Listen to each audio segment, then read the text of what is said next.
So we've talked about energy surplus in nature and in human societies, the massive energy benefits and impacts from the sheer scale of human energy use. But what's the big deal, really? Energy is just one of many inputs in our factories and industries and homes. Money and technology are far more important, right? Well, what I'm about to unpack is controversial, but also common sense. I'm going to talk about how central energy is to human economies and human futures. This is going to be kind of a long video, but this is at the heart of what I think young people, all people, should be aware of on how our current human world works. So the main point is that energy is far more important to our economies and to your future than we are told by economists, the media, our schools, and our culture. There are going to be 5 main points here. I'll briefly say them now. Energy is tightly linked to economic output. Energy is only substitutable by other energy. We can create money, but we can't create energy. High technology is achieved with energy, and most technology today expands the ways that our culture uses more energy in the future.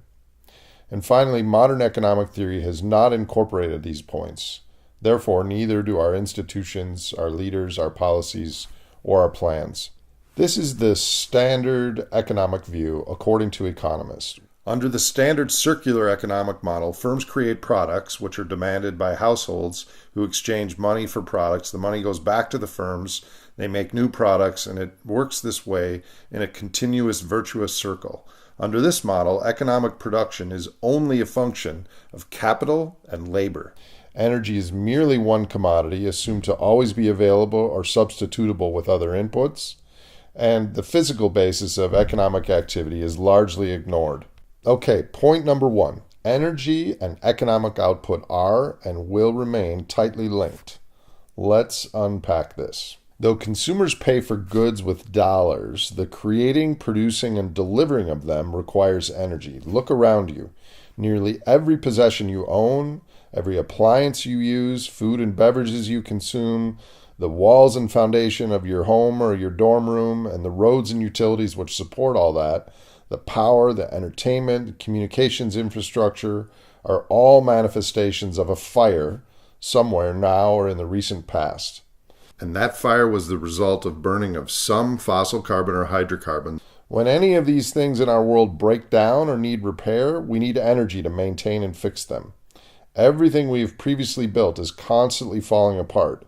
Maintaining growth means extracting and transforming wood, copper, iron, and crops fast enough to overcome such decay. And all of this requires energy. And when these products that we own get old and have to be discarded, we have to spend energy from a finite pool to replace them. There's a law in biology called Kleber's law that states that an organism's metabolism, or how much energy it uses constantly, is a function of its mass to the 3/4 power. If you consider an economy as an organism, this rule also applies to human systems, and the relationship is even tighter if we consider all human economies together as one organism. The energy metabolism of global human society is approximately the mass of the size of the GDP to the 3/4 power. Analysts are increasingly comparing the human economy to a superorganism, where the transportation, roads, highways, air, and shipping routes are akin to the veins or arteries in an animal, using energy the same way that blood uses hemoglobin. This is an image of the global air transportation routes. So you may be thinking, wait, I thought the USA was getting way more efficient in how we use energy, that we had decoupled our economic output from energy use. Here's an off-cited graph showing the energy intensity of the U.S. economy, showing the relationship between GDP and energy consumption since 1950. A casual glance might make one believe that an additional unit of economic growth in 2012 requires only 42% of the energy than the previous unit, implying that we are decoupling our economy significantly. But this 42% is relative to $1 of GDP in the USA in 1950, which means the annual improvement in energy efficiency over that 60 years was only 1.4% per year. If this continued, this would mean for every increase in the size of our economy, energy use would rise by 98.6%. A slight improvement, but hardly a decoupling. But the link is even stronger than that. The USA has increasingly become a service economy. We buy a lot of our products that were made in other countries. In a very real way, the heavy lifting of much of our products requiring energy to be burned, not here, but in other countries around the world like China and Bangladesh. To look at how linked human GDP is to human energy use, we have to look at the whole world. Up until the energy crisis in 1973, GDP and energy use were almost one-for-one correlated. Then, because energy prices skyrocketed in the United States, we started to change our power plants, become more efficient. We stopped using oil to generate electricity and went to natural gas. We made all kinds of technological improvements.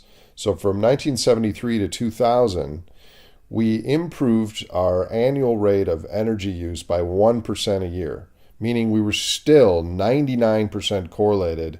If we generated one new unit of GDP, we used 0.99 units of new energy. But these benefits from efficiency kind of dried up around the year 2000, and we went back to the historical correlation between energy and GDP of 0.997 globally. So what does this really mean? This is kind of too economic-y for most people, including me. It's taken 15 years to learn this. So consider it starting in 2019, if we grow the economy of the world at 3% a year, the world economy will be almost 12 times bigger in the year 2100 versus today in terms of goods and services. And this is actually what most people and governments expect, something between 2.5% and 3% growth in perpetuity. Now, what does that mean for resources and energy?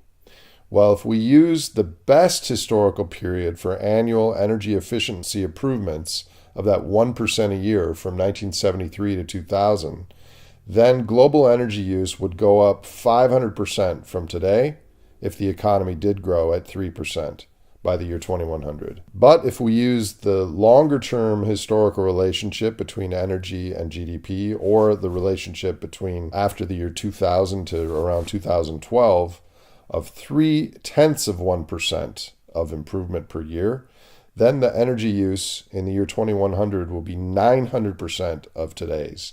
9 times under a 3% annual global growth rate. So in effect, energy primacy point number 1, gross world product under a biophysical lens could easily be called gross world burning, where the product is a B for burning, as opposed to George W. Bush. Energy and GWP are and will remain tightly linked.